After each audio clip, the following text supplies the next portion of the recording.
আজকে রাত্রিবেলা কি বানাবো কা সকালে বানাই রাত্রেও বানাই সকালেও বানাই বাবা রাত্রেও বানাই সকালেও বানাই না আপু রাত্রে বানাইলে ভালো না রাত্রে বানাইতে না কেন মানতে না তাহলে তো খাইতে খাইতে আমাদের পেট ভরে রাখো বাবা তাহলে আর আমরা ভাতই খেতে পারবো না আবার ঘুমিয়ে যাবো কেকটা খেয়ে ও তাই জন্য রাত্রে খেতে হয় না কেক হ্যাঁ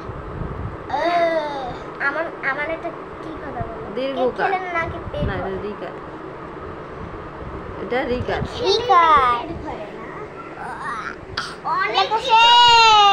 কিছু খেলে পেট ভরে আর